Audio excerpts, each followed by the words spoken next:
The milk slipped from my hand when I saw her. It hit the porch with a dull thud, the plastic warping but not breaking, just like my ribs used to feel whenever I saw her texting someone else at midnight and swearing it was just a meme. That bottle rolled against her shoe, the same left foot she used to tap to my old record player while pretending to listen to my rants about philosophy podcasts. And there she stood, soaked from the storm, hair flat, mascara carved like tears down her cheeks. She looked smaller than I remembered, like the space she used to fill in my world had finally caught up to her body. She didn't speak. I didn't blink. Not until the bag of groceries slid from my other hand and onions rolled toward the rain gutter. 2 years. That's how long it had been. I hadn't seen her since the night she left for just an hour to drop by Dylan's place. I sat with a pie in the oven and a tie I'd actually ironed, waiting. 1 hour became 3. 3 became 5. Her phone died. Or maybe she killed it. Either way, the party devoured her, and I, like an idiot, waited until dawn before finally accepting that I'd been stood up by the woman who once cried during a Home Depot commercial because the couple in it reminded her of us. That was the last night I wore that tie. Until tonight. I was wearing it again, not for a date, not for anyone, just because it matched the quiet I'd built for myself. I didn't expect it to be part of whatever twisted full-circle moment this was. I have nowhere else, she finally said, voice like gravel under tires. I looked past her. No suitcase. No umbrella. Just her, the night, and the silence between us that had once been filled with wedding playlists and inside jokes. 1,000 things came to mind. None made it to my mouth. So instead, I stepped aside and let the ghost of my past drip rainwater onto my hallway floor. She stood just inside the doorway like she'd forgotten how rooms worked.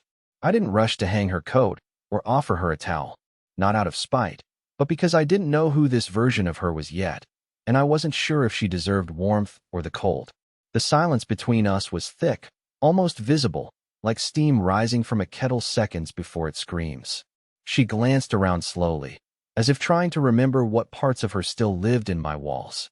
Her eyes landed on the broken coat rack leaning by the radiator, the same one she'd begged me to toss because it looked haunted. I'd kept it, maybe out of laziness, maybe as a reminder that not everything needs to be fixed. I see it's still broken, she said, giving a weak, humorless smile. I didn't respond, just kicked off my wet shoes and walked into the kitchen. She followed, her wet socks making pathetic squelching sounds on the hardwood. The absurdity of that noise, tiny, soggy, pathetic, made me want to laugh and scream at the same time. I poured 2 mugs of tea because habit is stronger than bitterness. I didn't ask her how she found me. I didn't ask why she was here now. I didn't say anything until she sat down at the kitchen table, the same one she used to press her knees against mine under, and place something between us. A Polaroid photo, faded, bent at the corners, of us. It was the one from that roadside pie diner in Wisconsin. I was mid-chew, and she was laughing with her whole body, eyes closed, head thrown back, the kind of joy you don't fake. I hadn't seen that photo since I walked out 2 years ago. I left it behind, along with my books, my favorite hoodie, and the idea that I was ever enough for her. Why now? I finally asked, voice dry, unfamiliar. Her lips parted, but no sound came. She looked down, fiddled with the sleeve of her soaked jacket, then reached into the inner pocket and pulled out a crumpled, damp envelope. She slid it across the table. No name, no address. Just the deep crease where it had been folded and refolded too many times. I started writing this the week after you disappeared, she said, eyes fixed on the tea mug. I never sent it. I didn't know where you went. And I wasn't sure if I deserved to know. I stared at it like it might burn a hole through the table. You chose a party over me. I muttered, finally, each word dragging itself out of the part of me I'd buried deep. She flinched, just slightly. I didn't choose the party, she whispered. I chose not to be accountable. I thought you'd always wait for me. That night, I wanted to feel free. But freedom's not fun when it costs you your anchor. I didn't ask her to explain the metaphor. I didn't care about metaphors. I cared about the nights I spent waking up at 3 a.m. wondering if I was too boring, too soft, too predictable to be loved. I cared about the time she left me waiting at a restaurant for 40 minutes because her coworker had an emergency wine crisis. I cared about every time I forgave her without hearing a real apology. And now here she was, soaked, trembling, holding on to a piece of the past like it could excuse the silence. "I don't want anything from you," she said. "I swear. I had to know if I'd killed something good, or if it never really existed." I pushed the envelope back toward her. I don't read eulogies for things that were still breathing when they were buried. For the first time since she arrived, she looked like she was going to cry. But I didn't feel triumphant. I felt tired. So I stood up, walked toward the hallway, and said the most dangerous thing I could. "You can stay the night if you need to dry off. But don't mistake the door being open for a welcome." She slept on the couch. Or at least, she pretended to. I could hear the way her breathing never settled, the way she turned every few minutes, springs creaking under her as if guilt refused to let her bones rest. I didn't sleep either. I lay in my bed, staring at the ceiling with the same cold ache I used to feel every time she'd come home too late, smelling like perfume I didn't wear and music I didn't listen to. Back then, I told myself I was being paranoid. Now, I know better. At 3:11 a.m., I gave up trying to pretend.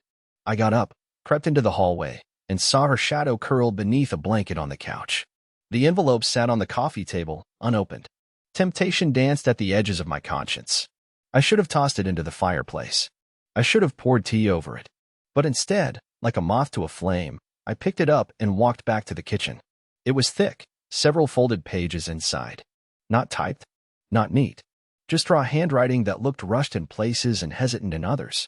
That alone told me it wasn't written recently. She had started this when the silence first stretched between us. I broke the seal. The first line stopped me cold. "Lowell, I don't know where to begin because I spent 5 years expecting you to always wait." I read the first page, then the second, then the third. Her words spiraled, backward, sideways, through half-truths and unspoken fears. She wrote about feeling trapped by her own restlessness. About how, the night of that party, she told herself it was harmless because I wasn't the kind of guy to get mad. She admitted that she had flirted with someone else that night. Not slept with, but enough. Enough to rewrite the version of herself I used to believe in. I thought being wanted by others would prove something, but all it proved was how replaceable I made you feel. I nearly tore the page in half reading that. She was right. She made me feel like a placeholder in my own relationship. The dependable man who stood still while she spun in circles, always chasing the next thrill. I remembered how she used to laugh off serious conversations. How she'd deflect when I asked her where we were headed long-term. How every time I brought up kids or a house, she'd find a way to change the subject, or worse, mock it as a checklist mentality. By the end of the letter, I wasn't angry. I was hollow. The letter ended with, "If you never want to see me again, I will understand. But if there's still even one ember left, I'll sit in the smoke as long as it takes for you to feel safe." I folded it back up, set it down on the counter, and stared out the window until sunrise started to blur the trees. When she finally stirred and walked into the kitchen, barefoot, hair tangled, eyes puffy, I didn't say a word. I handed her a mug of tea and sat down across from her. I didn't ask her what she wanted from me. Instead, I said the one thing I knew she didn't expect. "You still have the same habit of apologizing without actually asking for forgiveness." She blinked, then looked down. "That's fair. You came all the way here because you think I'm still soft enough to fold if you cry long enough." Her eyes snapped up. "That's not it." "But I'm not folding," I cut in. I read the letter. "It's honest. I'll give you that. But it's not a bridge. It's a confession without a cost." She looked wounded, and for a split second, I hated myself for still caring how she felt. "So what happens now?" she asked. I leaned back in the chair. "You can stay today. But by tomorrow morning, you're going to tell me everything. No edits. No metaphors. I want the truth, the ugly, full, untangled truth. Not because I need closure, but because if there's going to be a single conversation between us that isn't haunted by lies, it has to be that one." She nodded slowly, and I saw it then, a flicker of something in her face. Not hope, not sadness, fear. Because whatever she hadn't said yet, it was worse than what I'd already read, and I wasn't sure if I was ready to hear it. She didn't speak much that morning. Neither did I. We drifted around each other like ghosts in a house too small for this kind of silence. I busied myself with nonsense, wiping down a countertop I'd already cleaned twice, straightening books that didn't need straightening.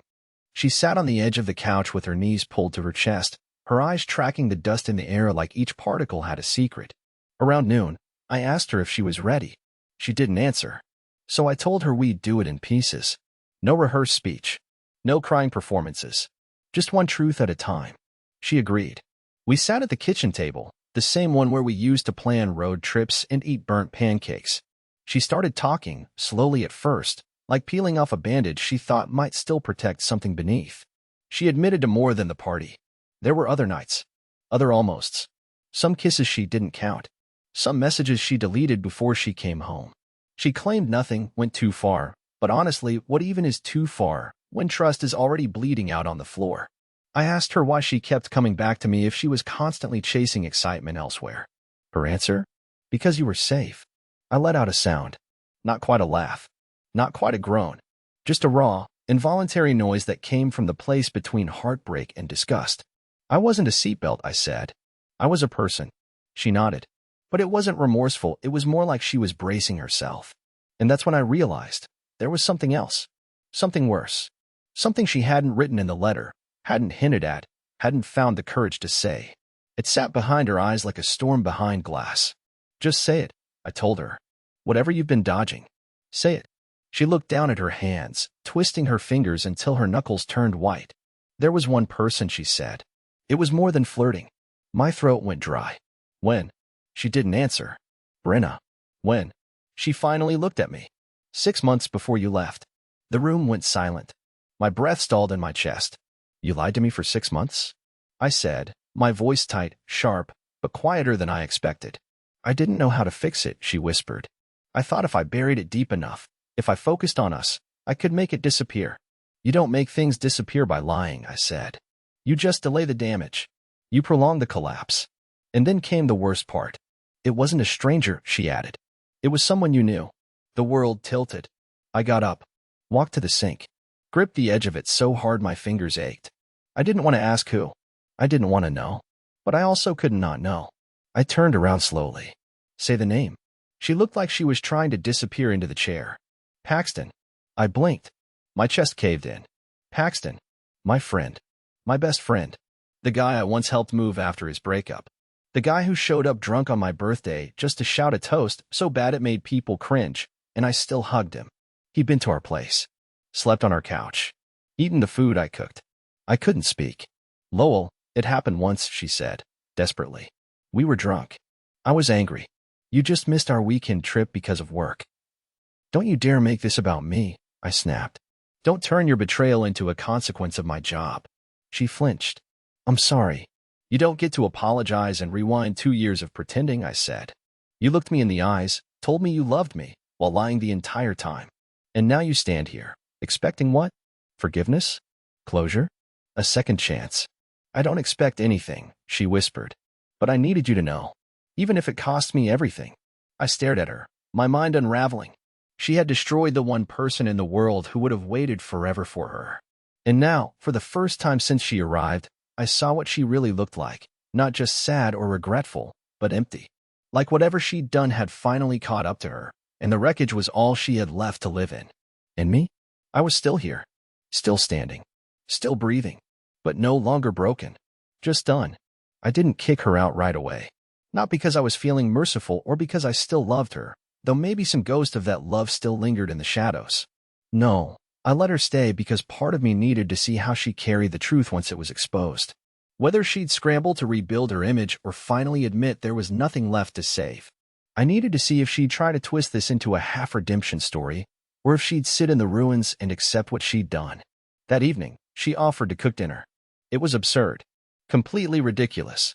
But I let her.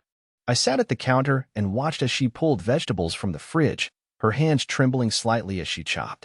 It was the first time I'd seen her like this, stripped of her charm, her rehearsed explanations, her spinning distractions. She moved like someone who didn't expect forgiveness, just a chance to do something, anything, right before being told to leave forever. She made spaghetti. The same kind she once ruined 3 times in our first year together before finally learning how to get it al dente. I remembered the way she used to giggle about being hopeless with timing. But this time, there were no jokes. No eye contact. Just silence and steam, and the occasional clink of a spoon against a pot. When we sat down, she didn't eat. She just pushed the noodles around on her plate and kept glancing at me like I was a ticking bomb. I took one bite. It tasted fine. Familiar. Which somehow made it worse. I reached out to Paxton too, she said suddenly. I froze, fork halfway to my mouth. Why?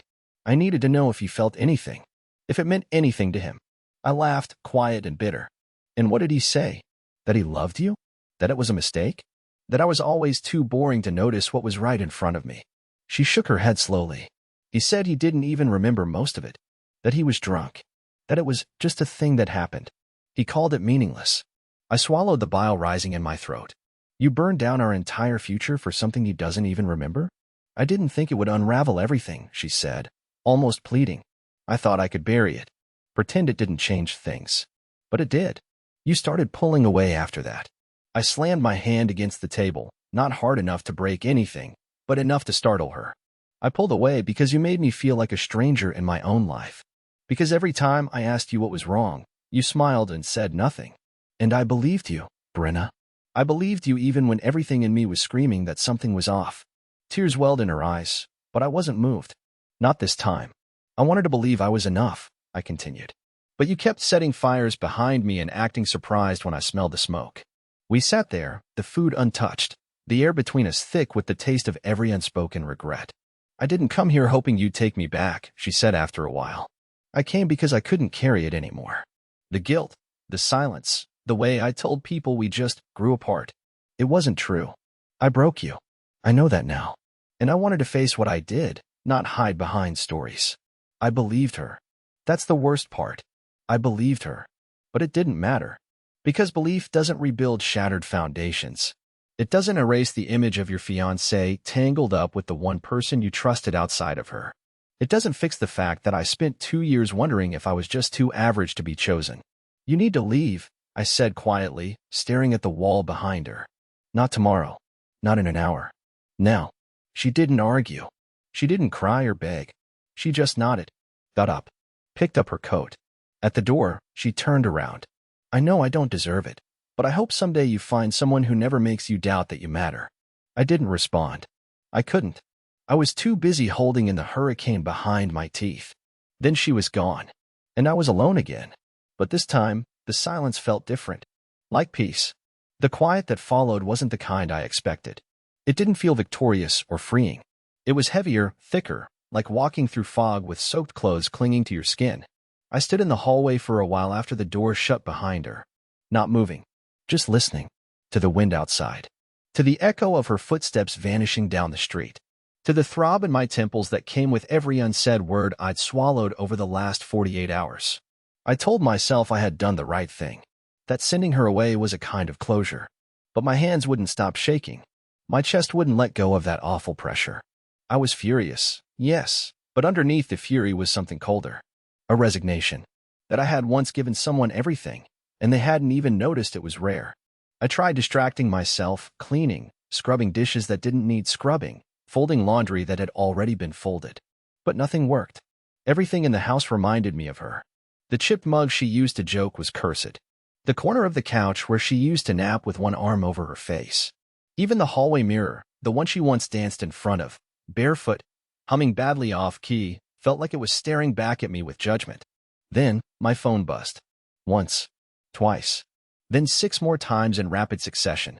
It wasn't Brenna. It was Paxton. His name lit up the screen like a branding iron, searing right through every last bit of peace I was trying to fake. I didn't answer. But he didn't stop. After the 10th missed call, I finally picked up. You finally came out of hiding, he said. No hello. Just that. I wasn't hiding, I replied flatly. I was healing. Or trying to. You wouldn't know what that looks like. He sighed. Look, I didn't call to fight. Then why did you call? To tell me you don't remember sleeping with the woman I was going to marry? Because I already got that speech from her. She told you. All of it. There was a pause. Then he said something that nearly made me throw the phone across the room. It didn't mean anything, Lowell. You know that, right? We were drunk. Stupid. She was venting about you, and don't. I cut him off. Do not make this about what I wasn't giving her. I'm not blaming you, he said. I'm just saying, it wasn't planned. It wasn't this big betrayal. It was a mistake. One that I've regretted every day since. I laughed, sharp and humorless. Funny. Regret usually looks different than vanishing from my life for 2 years. I didn't think you wanted to see me. I didn't, I admitted. And I still don't. He went quiet. For a moment, I thought he might hang up. But then he said, she called me after she saw you. Told me she finally told you everything. Good for her. She's not okay, Lowell. I snapped then. And what? That's supposed to be my problem. That the woman who lied to my face, who slept with you, who let me spiral for 2 years without once trying to fix it, isn't okay? You want sympathy from me now? No, he said softly. I want you to know she's planning to leave the country. That stopped me cold. What are you talking about? She said she needs to disappear. That she thought coming to you would help her find peace. But now it's worse. She's talking about going to Europe. Alone. For good. I stood in my kitchen, phone pressed to my ear, heart suddenly pounding. Why are you telling me this? I asked. Because as much as I messed up, I don't want her to fall apart. And like it or not, you were the only thing keeping her together. There it was. The same pressure. The same guilt. The same manipulative twisting of responsibility. But this time, I caught it. I saw it for what it was. She fell apart because she destroyed what kept her standing, I said. That's not my fault. And it's not my job to rebuild her. He didn't reply. So I hung up. And for the first time in years, I turned my phone off without guilt. But the peace didn't last. Because 3 hours later, someone slipped a note under my front door. A single torn sheet. In her handwriting. I'm sorry I knocked. I should have let you live in peace. You deserve that. I'll be gone before the weekend. Take care of yourself, Lowell. No return address. No goodbye. Just that. And suddenly, I realized I hadn't just sent her away. I'd pushed her over an edge. I didn't sleep that night. I couldn't. That note, the simplicity of it, sat on my nightstand like a ticking clock. Her handwriting hadn't changed, but something in the shape of her words had. I read it again and again, obsessing over the choice of take care of yourself instead of goodbye, as if part of her still wanted to linger in the doorway of my life, too ashamed to ask for re-entry. I told myself I wouldn't reach out. I had every right to let this end where it had collapsed. But as the hours passed, a splinter of something sharp kept digging deeper under my skin. What if she meant it? What if she really was going to disappear, not just from me, but from everything? Around 4 a.m., I got up and made coffee I didn't drink. I stared out the kitchen window at nothing, the street lamps casting pale, crooked shadows across the sidewalk. That's when I noticed something strange. Her envelope, the one from before, the letter she gave me, wasn't just paper. I'd folded it up and tossed it onto the bookshelf, unread since that one night.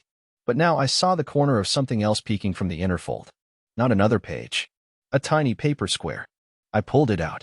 It was a torn corner of a map. Vermont, zoomed in close. A hiking trail. On the back was her handwriting again, rushed this time, barely legible. I always wanted to see the sunrise from this ridge. Maybe I will. Maybe I won't. My stomach twisted. I knew that trail. It was remote. Empty. No shelters. No cell service for at least 10 miles. And she'd been walking around like she didn't have anywhere to go, like this was all she had left. Something inside me moved, uninvited.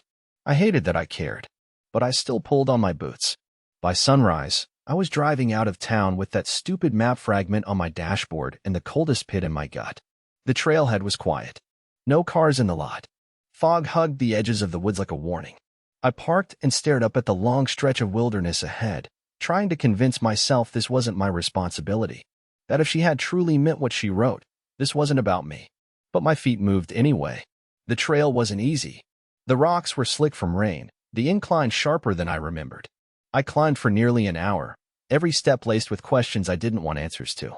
Why did she come back at all? Why tell me now? Why this trail? Was it symbolic? Was it an ending? Or was it one last manipulation? Then I saw her, at the ridge, standing at the edge of a drop so steep it made my stomach flip. She didn't hear me approach. The wind was strong up there, pulling at her hair, her coat, the thin scarf around her neck. She looked so still, so calm, it terrified me. Brenna. She turned. Her face cracked when she saw me. Not with anger. Not even with shame. With something worse, relief. I didn't think you'd come, she said, voice barely audible over the wind. I wasn't planning to. She gave a sad smile. Then why are you here? I couldn't answer that. Not truthfully. I didn't know. She looked back out at the horizon.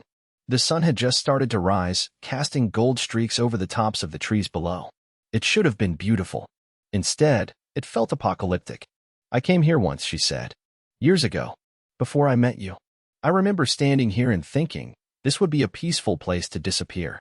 My fists clenched. Don't say that. I'm not going to jump, Lowell, she said, turning to face me fully. I'm not that dramatic. But you wrote. I wrote what I felt, not what I was going to do. I stared at her, heart pounding in my ears. Then what were you going to do? She looked down. I wanted to feel small, insignificant. I thought maybe standing here would help me understand what I ruined. You were my whole world, and I cracked it like glass under my heel. Silence swallowed us for a long stretch. The wind howled. A bird cried out somewhere below. I didn't come here to save you, I said finally. I know. I didn't come here because I forgive you. I know that too. I came because I hated the idea of you dying with me still hating you. She nodded, tears spilling silently now, mixing with the cold. I don't know what happens after this, I admitted. I don't know if I ever want to see you again. I might leave here and block you all over again. I might pretend this never happened. But if I didn't come up here, and something had happened, I'd never be able to live with it. Her voice cracked. I didn't deserve that kind of grace. You didn't, I agreed. And for once, there was no argument, no begging, no apology dressed in disguise. Just a broken woman and a bruised man standing on the edge of something neither of us could name. I turned to leave, walked past her without looking back. And just before the trees swallowed me again, she called out, "Thank you for not letting me disappear without being seen." I didn't answer. I just kept walking. The drive home was quiet. No music, no calls. Just the sound of tires humming along the wet asphalt and the soft rhythm of my breath as it finally began to steady. I didn't feel triumphant. I didn't feel vindicated. I felt lighter, not because she had changed, not because what she did had vanished, but because I no longer had to carry it like it defined me. For the first time in years, I wasn't dragging her choices behind me like a chain. Back at the house, I took off my boots and set them by the door. There was a puddle drying where she had left her note. I picked it up, folded it, and placed it in the drawer beside my bed, not out of sentimentality, but because it was a part of the story. And I was done pretending it hadn't happened. The next few days passed like the world was daring me to move on. I went back to work. I stacked books. I fixed a creaky cabinet I'd ignored for months. I even visited the bakery in town and sat outside with a coffee and a stale croissant, watching people laugh and bicker and go about their lives as if betrayal didn't exist. Then, on a Wednesday, something small shifted. There was a knock at the door. Not hers, someone else. A woman from the bookstore's poetry club. Her name was Meredith. She'd lost her umbrella in last week's storm and stopped by to see if anyone turned it in. We ended up talking for a while about terrible weather, about oat milk lattes, about how she once mistook a bear cub for a stray dog on a trail. It wasn't flirty. It wasn't loaded. It was just easy. And when she laughed at something I said, really laughed, head back, eyes bright, I felt something I hadn't in a long time. Hope. Not for her. Not yet. But for me. That night, I stood on the porch and looked up at the stars. They weren't dramatic or cinematic. Just small, scattered lights in a sky that didn't care what happened below. But they reminded me that time keeps going. That healing doesn't need an audience. That surviving something doesn't mean staying bitter. It means reclaiming your peace. A week later, I got a letter in the mail. No return address. No name. Just one line, written in familiar handwriting. "Thank you for not letting me leave as the worst version of myself." I folded it, smiled faintly, and this time, I tossed it into the fire. Not out of anger, but because I didn't need it anymore. The past had spoken. The door had closed. And in its place, the future waited.